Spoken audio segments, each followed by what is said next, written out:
த roosters crime time சீரீஸில் மீண்டும் ஒரு முறை நான் உங்களை வரவேற்கிறேன். உங்களுடைய டிவி ஸ்கிரீனில் நீங்க பார்த்து கொண்டிருக்கக்கூடிய ஒரு காட்சி, அருவாள் நுனையால் மண்டையோடை வெளியில் எடுக்கிறார்கள். இது போன்ற 2 மண்டையோடுகள் இரவு நேரத்தில் டார்ச் ஒளியில் இந்த வீடியோ பதிவிடப்பட்டது. இந்த இடம் எங்கே, யாருடைய மண்டையோடு, எப்படி இது வெளிவந்தது, அனைத்திற்கான கேள்வி இதுவரை வெளிவரவில்லை. ஆனால் இந்த மண்டையோட்டிற்கான கனெக்ஷன் தர்மஸ்தலாவில் இருக்கிறது.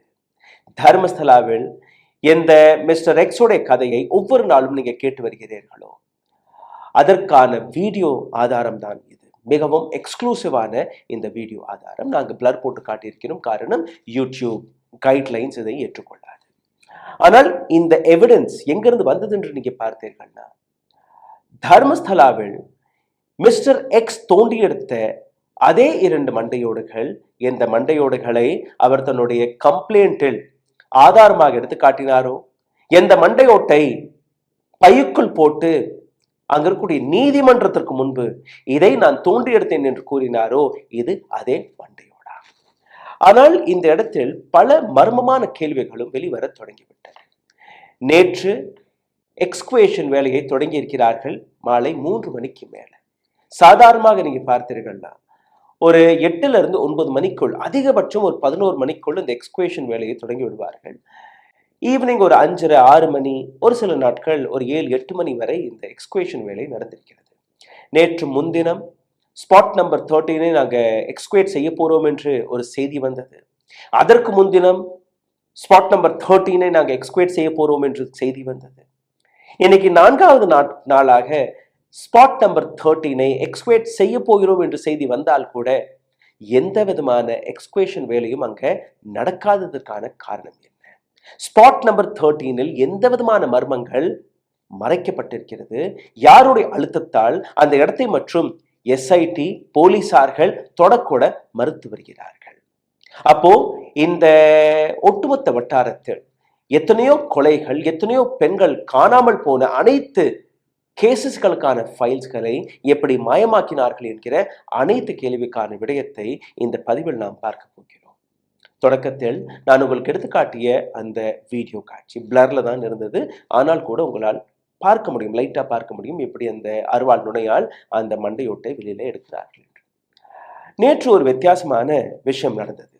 அதாவது ஸ்பாட் நம்பர் 13 கடந்த 4 நாட்களாக நாங்க தோண்ட போறோம் என்று கூறியது மட்டும் தானே.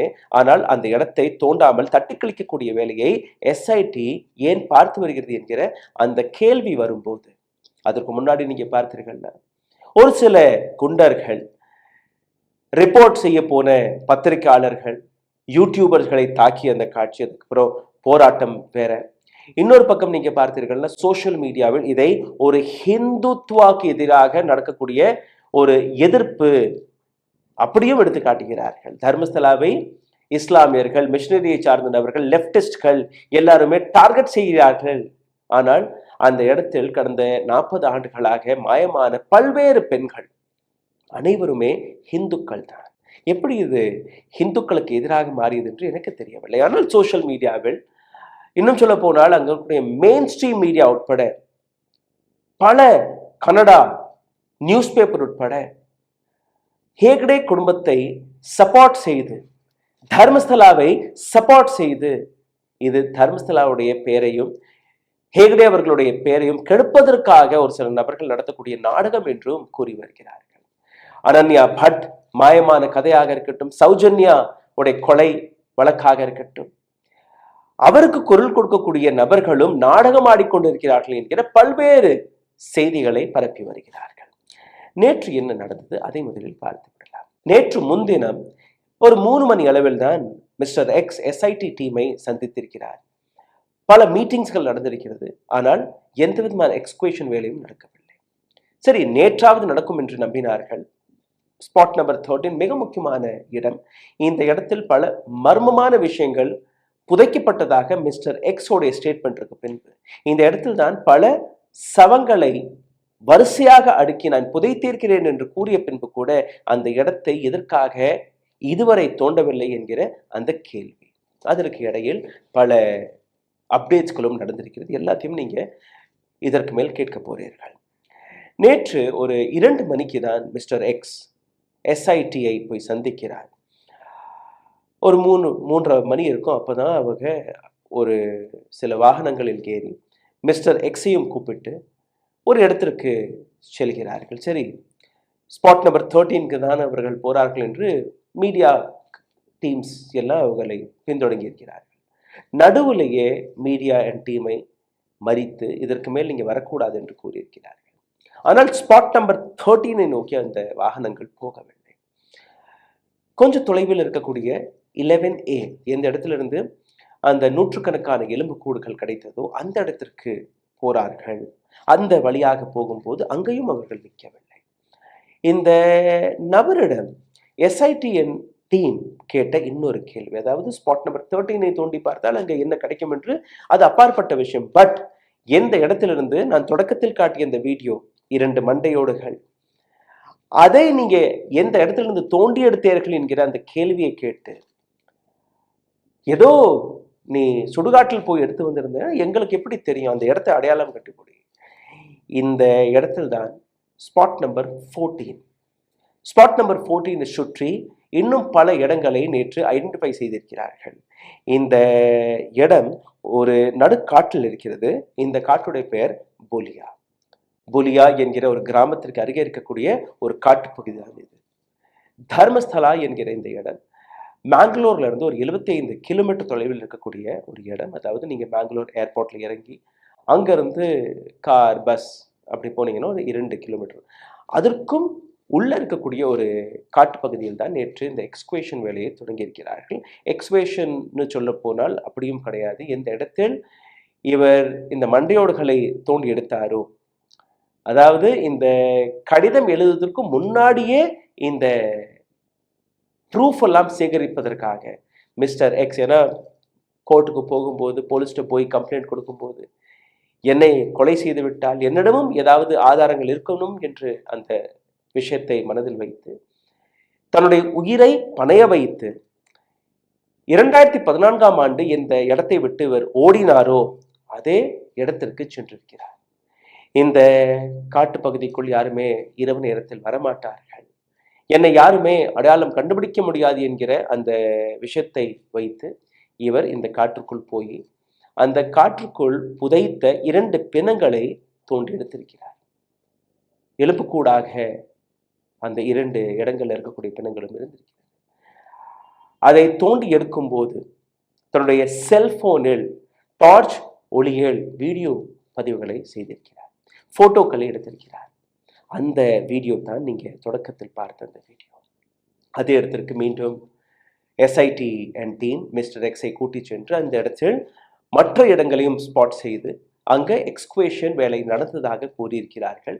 ஆனால் அங்கிருந்து என்ன கிடைத்தது என்று இதுவரை எதுவுமே எந்த இன்ஃபர்மேஷனுமே வெளிவரவில்லை. இன்னைக்கும் ஸ்பாட் நம்பர் 13ஐ நோக்கி எந்த விதமான நகரவும் நடக்கவில்லை. ஸ்பாட் நம்பர் 13 ஏன் முக்கியம் என்று நீங்க பார்த்தீர்கள்னா, இந்த இடத்தில் தான் பல சவங்கள் புதைக்கப்பட்டதாக கூறுகிறார்கள்.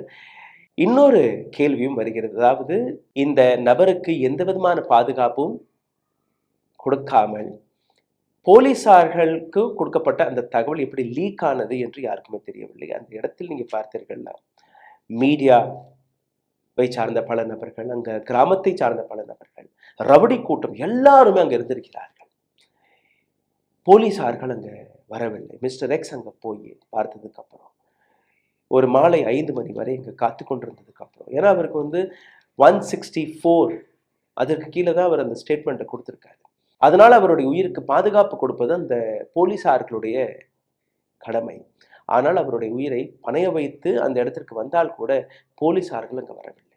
அங்க இருக்கக்கூடிய மக்களுடைய பாதுகாப்பில் அன்னைக்கு எப்படியோ தன்னுடைய உயிரை காப்பாற்றி கொண்டு திரும்பி இருக்கிறார். அதுக்கப்புறம் தான் மறுபடியும் கோர்ட்டுக்கு போய் எனக்கு இங்க இருக்கக்கூடிய போலீஸ் மீது எந்த விதமான நம்பிக்கையும் கிடையாது என்று கூறியதற்கு பின்பு, மக்களுடைய அழுத்தத்திற்கு பின்பு எஸ்ஐடி ஃபார்ம் செய்யப்பட்டது. அதுவும் ஜூலை 19ஆம் தேதி. ஜூலை 19ஆம் தேதியிலிருந்து ஜூலை 29ஆம் தேதி வரை எந்த விதமான எக்ஸ்குவேஷன் வேலையும் நடக்கவில்லை. அப்போ 3ஆம் தேதியிலிருந்து 29ஆம் தேதி வரை எத்தனையோ எலும்புக்கூடுகளை தோண்டி அவர்களால் எடுத்திருக்க முடியும். ஏன்னா ஒட்டுமொத்த இடமே காட்டுப்பகுதியாக இருக்கிறது.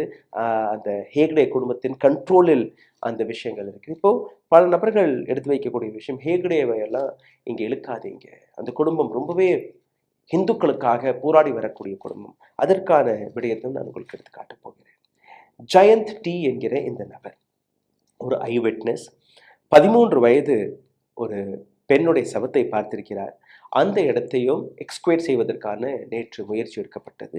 ஆனால் அந்த இடத்தையும் இன்னைக்கு தோண்டி பார்க்கவில்லை. அந்த சவத்தை எந்த இடத்தில் புதைத்தார் என்கிற அந்த விஷயத்தை அவர் எடுத்து வைத்த பின்பு கூட, இத்தனை நாட்கள் கழித்த பின்பு எஸ்ஐடிஎன் டீம் அங்கே வராத பட்சத்தில் அவரே தன்னுடைய முயற்சியால் கிட்டத்தட்ட 6 ஐ விட்னஸஸ்களை தேடி கண்டுபிடித்திருக்கிறார்.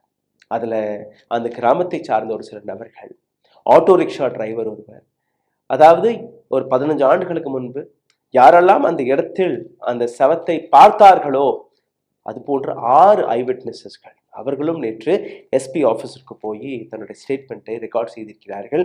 இவர் கூறுவது உண்மை, நாங்களும் இந்த இடத்தை அடையாளம் கண்டுபிடிப்பதற்கு உங்களுடன் வருவோம் என்று அந்த உறுதியை கூறியிருக்கிறார்கள். இன்னொரு டெவலப்மெண்ட்டும் இங்கே நடந்திருக்கிறது. இதற்கு முன்னாடி நீங்க பார்த்தீர்கள்னா போலீசார்கள், அதாவது தர்மஸ்தலாவில் இருக்கக்கூடிய இந்த போலீஸ் ஸ்டேஷன், அங்கே இருக்கக்கூடிய போலீசார்கள் தர்மஸ்தலாவை அங்க இருக்கக்கூடிய தர்மகர்த்தாக்களை காப்பாற்றுவதற்கான அனைத்து வேலையுமே பார்த்திருக்கிறார்கள். போலீஸ் ரெக்கார்டு அளிக்கப்பட்டது, பல விஷயங்களை அவர்கள் செய்திருக்கிறார்கள். இப்பவும் அதே வேலையை பார்க்கிறார்கள் என்கிற ஒரு குற்றச்சாட்டு அவர்கள் மீது வருகிறது. ஒன்று, அங்க நீங்க கம்ப்ளைண்ட் கொடுக்க போனீர்கள்னா அந்த கம்ப்ளைண்ட் எழுதப்படுவதில்லை. அனன்யா பட் ஒரு மிக முக்கியமான உதாரணம். 2003ஆம் ஆண்டு நடந்த ஒரு மிஸ்ஸிங் கம்ப்ளைண்ட், இதுவரை அதை எஃப்ஐஆரை செய்யாமல் வைத்திருந்தது. இது போன்ற பல விஷயங்கள். இப்போ எஸ்ஐடிக்கு ஒரு புதிய ஆர்டர் கொடுக்கப்பட்டது. அதாவது போலீஸோட பவர் எஸ்ஐடிக்கு கொடுத்து விட்டார்கள். இப்போ எந்த விதமான கம்ப்ளைண்ட் வந்தாலும் போலீஸிடம் நீங்க போக தேவையில்லை, நேரடியாக SIT and team can file an FIR. First information ரிப்போர்ட்டை நேரடியாக எஸ்ஐடி எடுத்துக்கொள்ளலாம், அவர்கள் எழுதலாம். ரெண்டாவது, சுப்ரீம் கோர்ட்ல இருந்து ஒரு மிகப்பெரிய அப்டேட் வெளிவந்திருக்கிறது. வீரேந்திர ஹேக்டேயுடைய தம்பியான ஹர்ஷேந்திர குமார் இந்த வழக்கை பற்றி எந்த விதமான மீடியா கவரேஜ் நடக்கக்கூடாது என்கிற ஒரு கோர்ட் ஆர்டரை பெறுவதற்காக அவங்களுடைய லோக்கல் கோர்ட்டில் ஒரு கேக் ஆர்டரை பிறப்பிக்கிறார். இந்த கேக் ஆர்டரை வெளிவிட்ட நீதிபதி விஜயகுமார் ராய் இதே தர்மகர்த்தாக்களுக்காக, தர்மஸ்தலாவிற்காக, அந்த குடும்பத்தினர்களுக்காக பல வழக்குகளில் அட்வொகேட்டாக வாதாடி இருக்கிறார். இந்த நபர் இவர்கள் கட்டுப்பாட்டுக்குள் இருக்கக்கூடிய அந்த காலேஜில் தான் தன்னுடைய லா படிப்பையும் படித்திருக்கிறார், பட்டப்படிப்பை. அப்போ இவருடைய கனெக்ஷன் உலகத்திற்கு முன்பு வந்ததற்கு பின்பு அங்க இருக்கக்கூடிய கர்நாடகா ஹைகோர்ட் அதை ஸ்குவாஷ் செய்தது. அதாவது இந்த தர்மஸ்தலா கேஸில் ரிப்போர்ட்டிங் நடக்கலாம், இதை செய்தியாக ரெக்கார்ட் செய்யலாம் என்கிற அந்த விஷயத்தை அவர்கள் எடுத்து வைத்தார்கள். மறுபடியும் ஹர்ஷேந்திர குமார் சுப்ரீம் கோர்ட்டை நாடி போகிறார். அப்போ யாரை காப்பாற்றுவதற்காக, எந்த விஷயத்தை மறைப்பதற்காக? சௌஜன்யா வழக்கில் இவர்களுடைய குடும்பத்தை சார்ந்த 4 நபர்களுடைய பேரும் அடிபடுகிறது. அவர்களை காப்பாற்றுவதற்காகவா? அல்ல கடந்த 40 ஆண்டுகளாக இவர்கள் செய்த அட்டூழியங்கள் இப்ப வெளிவரப் போகிறது என்கிற அந்த பயத்தில் இவர்கள் சுப்ரீம் கோர்ட்டை நாடி போனார்களா என்று நீங்க பார்க்க வேண்டும். சுப்ரீம் கோர்ட்டில் இந்த வழக்கு போடப்பட்டது. அதாவது இந்த இடத்தில் எந்த விதமான மீடியா கவரேஜும் நடக்கக்கூடாது. கேக் ரிப்போர்ட்டில் நடந்தது, இதற்கு மேல் நீங்க எந்த கவரேஜும் செய்யக்கூடாது. ஏற்கனவே கிட்டத்தட்ட 8800 லிங்க்ஸ்களை கொடுத்து அந்த அனைத்து லிங்க்ஸ்களையுமே நீக்குங்கள் என்கிற அந்த ஆர்டர் கர்நாடகா ஹைகோர்ட் ஸ்குவாஷ் செய்ததற்கு பின்பு சுப்ரீம் கோர்ட் அதை மறுபடியும் ஸ்குவாஷ் செய்திருக்கிறது. பத்திரிகையாளர்களை நீங்க நிறுத்தக்கூடாது, இந்த இடத்தில் ரிப்போர்ட் செய்யக்கூடாது என்று எந்த சட்டம் இருக்கிறது?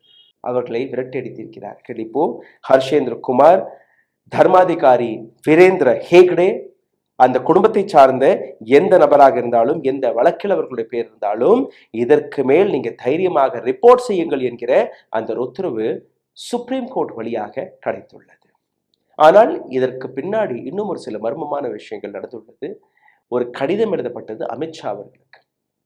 இந்த வழக்கை என்ஐஏ எடுத்து நடத்தினால் இங்க நீதி நியாயம் கிடைக்கும். எஸ்ஐடி மீது நம்பிக்கை கிடையாது, மற்ற அதிகாரிகள் மீது நம்பிக்கை கிடையாது, ஆனால் என்ஐஏ மீது நம்பிக்கை இருக்கிறது. என்ஐஏ எதற்காக? அது ஒரு சென்ட்ரல் ஏஜென்சி. அங்களுடைய அரசாங்கம் காங்கிரஸுடைய அரசாங்கம். இப்போ தர்மாதிகாரி யாரு? வீரேந்திரகுமார், பிஜேபியின் ஒரு எம்பி, ராஜ்யசபா எம்பி. அப்போ பிஜேபியின் எம்பியை காப்பாற்றுவதற்காக அமித்ஷாவிற்கு ஒரு லெட்டர் எழுதப்படுகிறது. அமித்ஷா களத்தில் இறங்கி என்ஐஏ கையில் இதை கொடுக்கலாம் என்கிற ஒரு ஆலோசனையை கொடுத்து வருகிறார். ஆனால் இங்கே பப்ளிக் இன்வால்வ்மெண்ட் அதிகமாக இருக்கிறது. இது போன்ற எந்த செயலை இவர்கள் செய்தால் கூட அந்த விஷயம் இவர்களுக்கு எதிராக மாறிவிடும், பிஜேபிக்கு எதிராக மாறிவிடும்.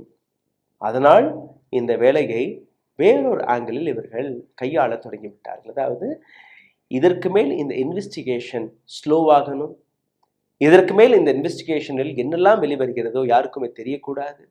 250 நபர்கள் எந்த டீமில் இருந்தார்களோ நேற்று ஒரு 6 லேபர்ஸ்களை கூட்டிட்டு வெறும் ஒரு 4-5 அதிகாரிகள் மட்டும் தான் இந்த எக்ஸ்குவேஷன் இடத்திற்கு ஸ்பாட்டிற்கு சென்றிருக்கிறார்கள். கமுக்கமாக எந்த விதமான மீடியாவை சந்திக்காமல் யாருமே இந்த இடத்திற்கு வரக்கூடாது என்கிற ஒரு விஷயத்தை வைத்து கர்நாடகா கவர்மெண்ட் ஒரு எஸ்ஐடியை ஃபார்ம் செய்து அதில் டிஐஜி ஆஃப் போலீஸ் பிரணப் முகமதி தலைமையில் பல நபர்களை வைத்து அந்த எஸ்ஐடி டீமை ஃபார்ம் செய்திருக்கிறார்கள். ஆனால் நேற்று ஏன் இந்த அளவில் இந்த எக்ஸ்குவேஷனுக்கான இன்ஃபர்மேஷனை வெளிக்காட்டவில்லை என்கிற அந்த கேள்வியும் பத்திரிகையாளர்கள் கேட்டிருக்கிறார்கள், பல எக்ஸ்பர்ட்ஸ்கள் கேட்டு வருகிறார்கள். ஆனால் எந்த விதமான இன்ஃபர்மேஷனும் இதுவரை வரவில்லை. இன்னைக்காவது அந்த ஸ்பாட் நம்பர் 13 தோண்ட போறார்கள் நீங்கள் பார்த்தீர்கள்னா இதுவரை அதற்கான, அதாவது இந்த வீடியோவை நான் ரெக்கார்ட் செய்து கொண்டிருக்கும் போது இதுவரை அதுவும் வரவில்லை. ரெண்டாவது, ஏதோ ஒரு ஆதி காலத்தில் மம்மட்டியை எடுத்து தோண்டி ஒரு விஷயத்தை எடுக்கும்படி தான் இவர்கள் நடந்து கொண்டிருக்கிறார்கள். ஜிபிஆர் மிஷன், அதற்கான ஒரு சின்ன வீடியோவை நான் உங்களுக்கு எடுத்து காட்டப் போகிறேன். இதுக்கு முன்னாடி ஜஸ்ட் எக்ஸ்பிளைன் மட்டும்தான் பண்ணேன். இன்னைக்கு நான் உங்களுக்கு ஒரு வீடியோவை நீங்கள் பார்க்க போறீங்க.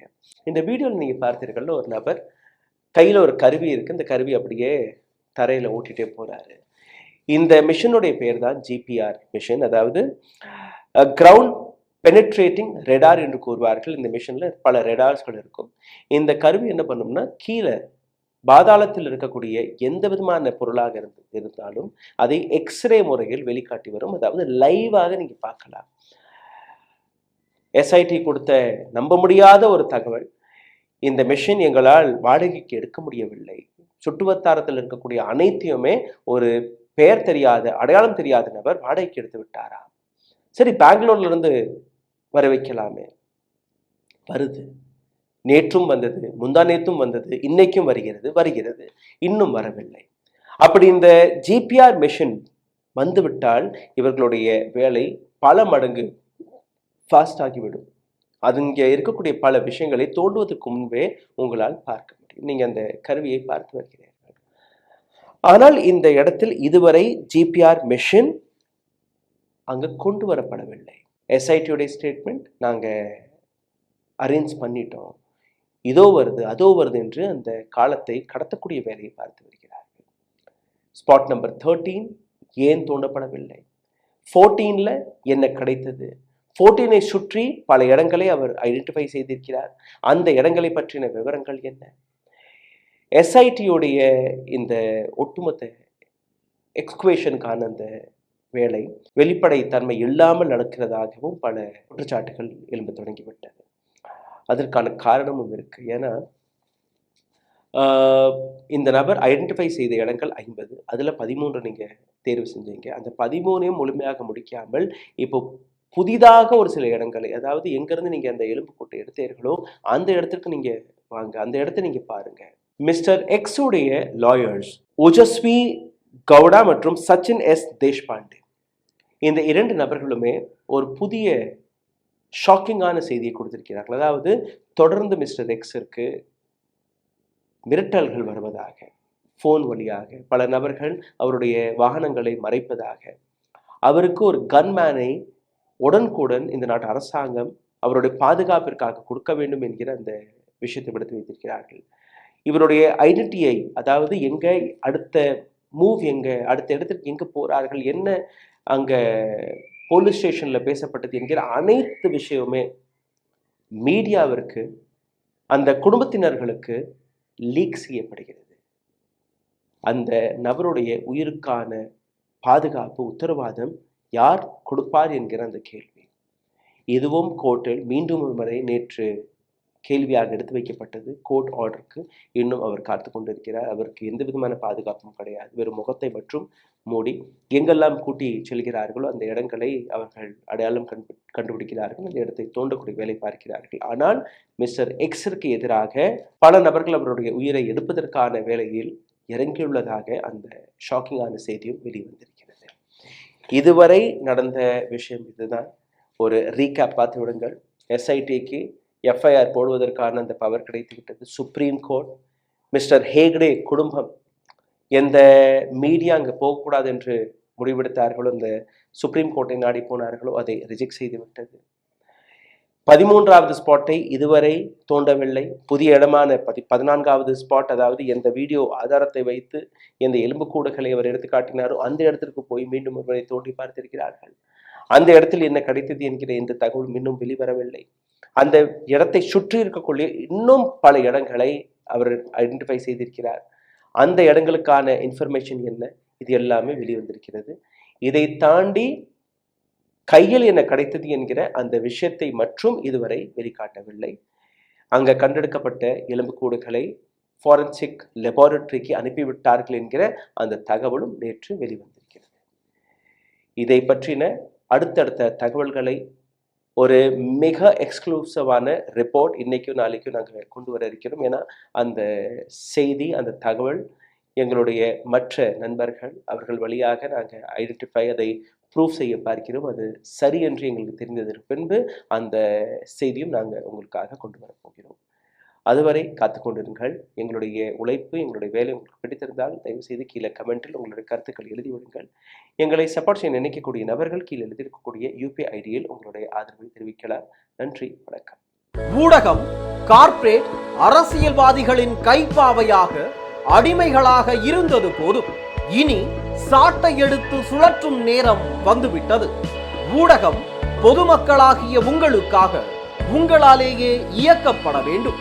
ஊடக சுதந்திரத்திற்காக உங்களின் பங்களிப்பை இன்றே அளித்திடுங்கள்.